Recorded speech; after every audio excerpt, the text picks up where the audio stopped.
이번 시간에는 드디어 질량 보존 법칙이 끝나고 일정 성분비 법칙에 대해서 수업을 시작할게. 아무래도 일정 성분비 법칙을 되게 어려워하는 친구들이 있기 때문에 이번 수업은 꼭 집중해서 들어주면 좋겠어. 자, 보면은 우리는 일정 성분비 법칙이 뭔지만 알아도 좋고, 또 어디까지? 화학 반응에서, 즉 여러 가지 화학 반응을 선생님이 갖고 올 건데, 이게 일정 성분비 법칙이 성립하는 것을 설명할 수 있다를 하면 이번 수업 시간이 끝이야. 자, 봐봐 얘들아. 자동차를 만들려면 자동차 차체가 필요하게. 차체, 이게 자동차 차체야.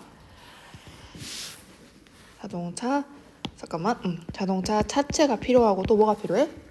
바퀴가 4개 필요해서 하나의 자동차를 만들 수가 있었어. 그치? 근데 이번에는 자동차 차체가 준비돼 있고, 이번에는 자동차가 바퀴가 총 3개밖에 존재하지 않아. 준비하지 못했어. 그러면 자동차는 만들어질 수 있을까 없을까? 만들어질 수가 없어. 그치? 왜냐면 바퀴가 3개밖에 없는 자동차는 굴러갈 수가 없겠지. 그러면 자동차가 차체가 또 준비되어 있는데, 이번에는 바퀴가 총 5개를 선생님이 준비해왔어. 그러면 자동차를 만들 수 있을까 없을까? 맞아. 자동차를 만들 수 있고, 만든 자동차에다가 뭐가 남아? 바퀴가 하나 더 이렇게 남게 되겠지. 어찌됐든 간에 부족하면 만들어진다 안 된다? 부족하면 만들어지지 않고, 부족하지 않고 오히려 하나 남았을 때는 자동차는 만들어지고 바퀴가 하나 남는다라는 사실을 알 수 있지. 이게 바로 일정 성분비 법칙을 이해할 수 있는 가장 기본적인 간단한 예야. 이거 이해 못한 친구 없지?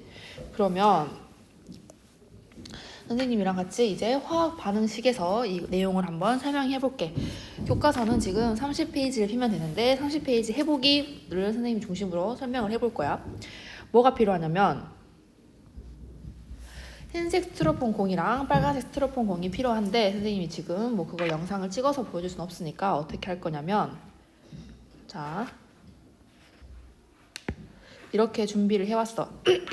위쪽에 빨간색 스티로폼 공이 있다고 하고, 밑에는 지금 검은색 스티로폼 공이 있는데, 빨간색 스티로폼 공은 우리는 선생님이 산소라고 할 거고, 검은색 스티로폼 공은 선생님이 수소라고 할 거야. 그럼 선생님이 이제 뭘 만들겠어? 눈치를 챘겠지만 선생님은 지금 물을 만들고 싶어. 물. 얘들아, 물을 만들려면 뭐하고 뭐가 필요해? 물은 당연히 산소 몇 개? 산소 하나랑, 그 다음에 수소가 몇 개 필요해?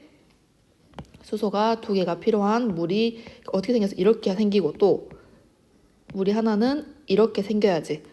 이렇게 모양이 되는 게 뭐야? 우리는 물이라고 할 수 있어. 그럼 선생님 준비물이 산소 원자 10개, 수소 원자 10개로 물 분자를 몇 개까지 만들 수 있을까가 해보기에서 시킨 내용이 지금 물을 얼마만큼 만들 수 있는지. 그럼 같이 만들어 볼게. 처음엔 산소 원자를 하나 이렇게 끌어왔어.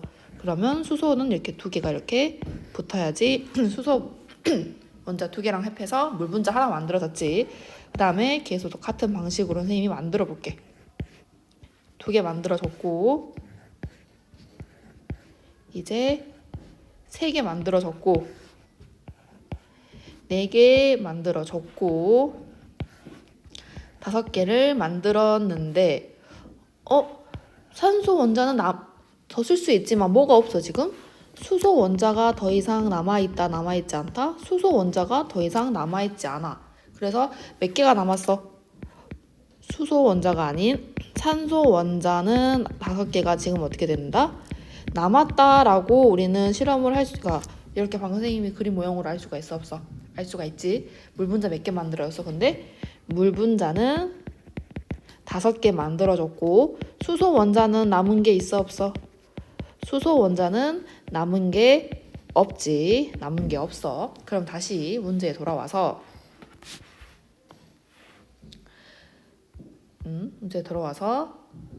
선생님 우리가 이렇게 문자 모양을 만들었지? 그러면 주어진 스티로폼 공을 사용해서 만들 수 있는 물 분자 모형은 최대 몇 개였어 아까? 총 5개의 물 분자 모형을 만들 수가 있었고, 그 다음 스티로폼 공이 남아있는데도 아까 뭐가 남아있었어? 검은색 수소 원자인 공이 몇 개 남아있었어? 5개가 남아있는데도 물 분자 모형을 더 이상 만들 수 없는 까닭이 뭐였지? 왜? 뭐였어? 무조건 물 분자는 무조건이야. 무조건. 이건 진짜 무조건. 왜냐면 물 분자 우리가 외울 때 H2O라고 외웠잖아. 그 말은 산소 원자 하나랑 수소 원자 두 개가 이렇게만 있어야지 우리는 물 분자라고 부를 수 있어. 그치? 그러면 빨간색 공이 아무리 이 공이 아까 산소 공이 남아있다 하더라도 이 검은색 공, 즉 수소 공이 부족하면 아예 분자 모형을 더 이상 만들 수가 있어 없어? 없지. 아까 선생님이 자동차 만들 때도 그랬잖아. 아싸리 그 바퀴가 많으면 몰라도 바퀴가 3개로 부족한 경우는 아예 자동차를 만들 수 없었지. 그치? 아무리 차체가 남아있지만 자동차 바퀴가 부족하면 자동차가 만들 수 없는 것처럼 이렇게 물 분자를 만들 때도 산소 원자는 남았지만 수소 원자가 부족한 경우는 아예 물 분자 모형을 더 이상 만들 수 없다라고 적어놓으면 되겠지. 여기까지 했어 지금? 그러면 이제 물 분자 한 개를 구성하는 수소 대 산소의 질량 비례. 자, 여기 흰색 공 10개에 각각 숫자 1, 빨간색 공 10개에 각각 숫자 16을 쓰자고 했지. 선생님이 이거를 지금 안 쓰고 그냥 바로 분자 모양을 만들었는데 다 같이 한번 써볼게. 어떻게 돼? 흰색, 빨간색에 숫자 16을 쓰고 검은색 숫자는 뭐라고 쓰래? 1이라고 쓰래 얘들아. 왜 이렇게 굳이 정해졌을까? 이유가 뭘까? 봐봐. 수소 원자, 검은색이지 지금. 수소 원자의 질량을 1이라고 가정을 했을 때 가정을 했다 보니까 이제 수소 원자 말고 산소 원자의 질량은 몇이 될까? 1이라고 가정했을 때 산소 원자의 질량은 과학자들이 재봤더니 그러니까 측정을 해봤더니 16, 즉 몇 배래? 16배가 나오더래. 이렇게 16배가 나오더래. 그럼 어떻게 돼? 1이라고 적고 산소 원자에는 16을 적을 수 있겠지. 여기까지 되지. 그럼 다시 수업에 돌아와서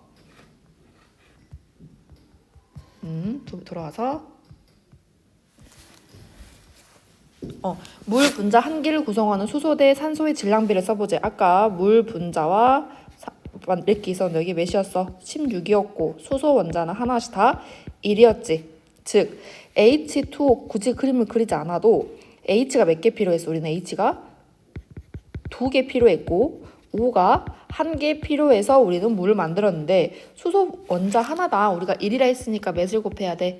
1을 곱해서 이만큼이 갖고 있겠지 질량을. 그치? 질량을 1이라고 가정했을 때 산소 원자는 16이라고 가정했기 때문에 질량이 어떻게 돼? 16이 되겠네. 즉 수소 대 산소의 질량비는 몇 대 몇이 돼? 약분이 가능하지 가장 간단한 정수비. 즉 몇 대 몇? 1대 8이라고 답을 적어주면 되겠네. 선생님아 이해되지 지금? 그래서 일정 성분비 법칙이 도대체 뭐냐면 이렇게 어떤 분자를 구성하는 원자들의 입자들의 질량비가 언제든지 일정하다 이거야. 즉 선생님 만약에 나중에 10년 뒤에 잠깐 10년 선생님이 갑자기 식물인간이 돼서 10년이 다 깨어났어. 근데 10년 뒤에도 물을 구성하는 수소와 산소의 질량비는 얼마야? 물어보면 뭐라고 하면 돼? 그냥 1대 8이요 라고 생각하면 돼. 왜? 절대 변하지가 않으니까. 우리는 그래서 1대 8. 그래서 무슨 법칙? 일정 성분비 법칙이라고 배우는 거야. 그래서 다시 두 종류 이상의 원소가 결합해서 새로운 무슨 물? 화합물이 아니라 혼합물이 아닌 화합물을 생성할 때 반응하는 물질 사이에 어떤 일정한 질량비가 성립한다. 선생님 여기 좀 불만인 게 차라리 일정 질량비 법칙이라면 참 좋을 텐데 딱 그냥 일정 성분비 법칙이라고 한 게 조금 아쉽긴 해. 왜냐면 딱 이 제목을 보고 직관적으로 무슨 말인지가 알아먹기가 조금 그렇잖아. 그치? 여튼 일정 성분비 법칙이 뭔지 정의를 꼭 알아둬야 돼. 이게 정의가 뭔지 물어보는 문제가 있을 수도 있으니까. 이제 그 다음 아까 할 때 반응물 중에서 수소한테 영향을 끼쳤어. 산소 원자의 개수에 영향을 받았어 우리가? 수소 원자의 영향을 받았지. 왜? 수소 원자가 2개씩이나 사용해가지고 양이 적었잖아. 그치? 그래서 항상 양이 적은 거에 의해서 생성물의 양이 제한된다고 배웠지. 자 이제 뭐 할 거냐면 빈칸에 숫자를 써보자. 아까 이거 물 했었지? 그러면 물을 구성하는 수소 원자의 개수는 몇 개? 수소 원자의 개수는 하나, 2개니까 2개. 산소 원자의 개수는 몇 개? 큰 거 하나 있지? 1개이므로 수소와 산소의 질량비는 아까 수소가 선생님이 1이라고 가정했을 때 2개 있고 이거는 산소의 질량이 16이라고 이제 16배라 그랬지? 그게 몇 개 있대? 1개 있대. 그래서 몇 대 몇? 1대 8이 된다고 했습니다. 그 다음 이건 뭐지 얘들아? 암모니아. 암모니아 화학식 어떻게 돼? 분자식 NH3였어. 즉 우리는 암모니아 분자 NH3는 질소 원자 몇 개? 1개. 수소 원자 몇 개? 3개가 모여서 만나는 암모니아라고 우리는 외웠어. 그치? 그럼 아까 수소 원자는 몇이라 그랬냐면 잠깐만. 수소 원자는 질량이 1이라 가정했을 때 질소 원자는 몇일까? 14가 됩니다. 14. 그래서 총 N은 몇? 14. N은 3 곱하기 1에서 1. 그래서 질량비는 항상 몇 대 몇이야? 암모니아를 구성하는 입자의 질량비는 14대 3으로 항상 일정하다. 그래서 일정 삼분비 법칙이 성립한다. 라고 하면 되는 거지, 지금. 이 문제, 어떤 교과서 말고도 문제집에도 많이 나왔지. 이건 어떻게 푸는 거냐면 무슨 말인지 국어적으로 파악하는 게 제일 중요해. 봐봐. 여기를 선생님이 A 순간, 이 순간을 A 순간, B 순간, C, D, E, F라고 할게. 그러면 실험을 할 때 뭐야? 질산납 수용액 6ml. 질산납? 많이 들어봤지? 뭘 들어봤어? 이온만 우리 앙금 생성 반응식 할 때 나온 거지? 어떻게 만들었어? 질산납 수용액을 들어있는 시험관에 선생님이 뭘 넣은 거야? 아이오디나 칼륨을 넣은 거야. 이게 지금 시험관이야. A, B, C, D, E, F 이렇게. 그러면 여기에 지금 다 뭐가 들어있는 거야? 똑같은 몇 미리? 검은색이 질산납 6mm가 들어있는 거지. 그러면서 뭘 넣었어 지금? 아이오디나 칼륨을 넣었다고 나와 있지. 아이오디나 칼륨은 A는 0mm지. 아무것도 없으니까 지금 N은 2mm, 4mm, 6mm, 8mm, 10mm를 지금 넣었대요. 뭐를? 아이오디나 칼륨 용액을. 파란색이 지금 아이오디나 칼륨이니까.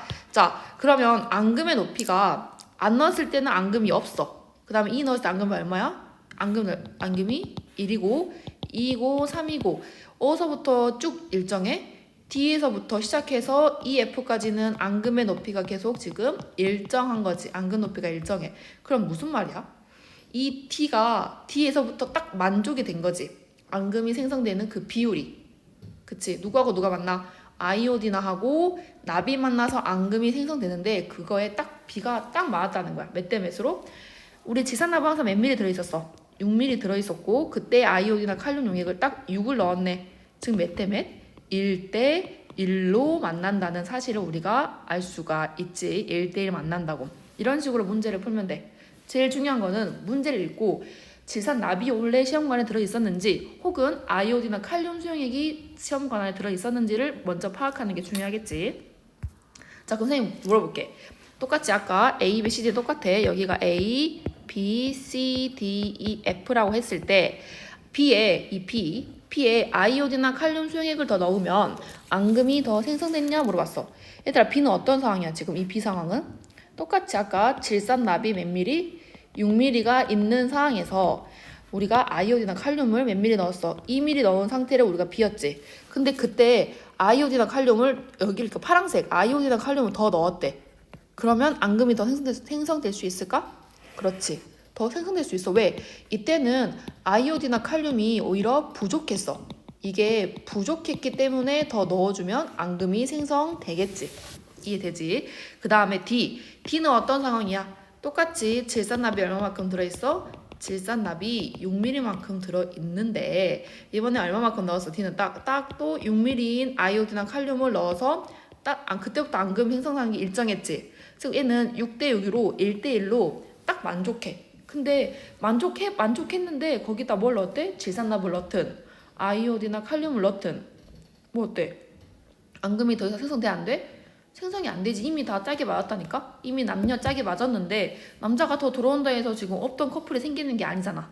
그치? 그래서 이때는 앙금이 생성되지 않는다라고 답을 해야 돼. 무슨 말인지 이해되지? 자, 그 다음 스스로 확인하기 문제를 풀어보자. 스스로 확인하기 문제 1번. 화합물이 생성될 때 반응하는 물질 사이에는 일정한 무슨 비? 이게 바로 일정 성분비의 법칙의 정의였지. 뭐가 성립한다? 질량비가 성립한다 라고 했습니다. 자, 2번. 이산화질소를 구성하는 질소와 산소의 질량비는 얼마인가? 라 그랬네. 이산화질소는 봐봐. NO2였지? 다 기억나지? N이 몇 개 있어? 한 개. 뭐가 몇 개? 2개가 있네요. 근데 얘들아 질소 원자의 상대적 질량을 14라 그랬어. 즉 얘는 14만큼의 무게를 갖고 있다. 질량을 갖고 있다. 산소 원자 아까 몇이었어? 16만큼의 질량을 갖고 있으니까 이거 몇 대 몇이야? 곱하면 14에는 곱하면 32가 되겠네. 즉 몇 대면 14대 32이기 때문에 약분을 하면 7대 16의 비로 우리는 만나면 되겠죠. 이해되나? 이 질량비는 죽었다 깨나도 변한다 안 변한다? 변하지 않는다. 이해됩니까? 자, 3번 혼합물에서 일정 성분비 법칙이 성립하는 쓴다 그랬어. 아까 선생님이 수업할 때 강조한 게 뭐였지 얘들아? 화합물에서만 어디에서만 무조건 화합물에서만 일정 성분비 법칙이 성립한다 했어. 어떤 화합물? 액체인 화합물이야. 얘들 고체 안 돼. 그러면 혼합물에서 왜 안 될까? 혼합물은 선생님이 설탕물이 혼합물이야 화합물이라고 했어. 선생님 이거는 혼합물이죠. 혼합물. 얘들아 근데 설탕물 했을 때 어떤 사람은 설탕물이 조금만 그러니까 설탕을 듬뿍 넣은 사람도 이게 설탕물이라고 얘기할 수 있고 선생님 설탕을 조금 넣어도 이게 설탕물이라고 할 수 있지. 즉 뭐가 일정하지 않아? 섞이는 비율이 일정하지가 않아. 그치? 그래서 우리는 혼합물은 일정 성분 법칙이 애초에 성립할 수가 없는 거지. 왜냐면 물 분자는 H2O, 이산화질소는 NO2, 암모니아는 NH3 이렇게 딱 일정하게 만났는데 혼합물은 그럴 수가 있다 없다? 없다. 뭐 농도가 다 제각각이잖아. 그치? 그래서 일정 성분 법칙이 성립하지 않는다라고 할 수 있지. 자, 여기는 다음에 할 거고 여기까지 오늘 수업은 끝날 거야. 그리고 2차 시에는 선생님이 무조건 온라인 수업을 할 거니까 다 온라인 수업에서 보자. 온라인 화상 수업에서 보자. 제 시간에 꼭 들어오길 바래. 아니면은 대체학습도 해야 되고 사람 귀찮아지니까. 알겠지? 오늘 수업은 여기까지.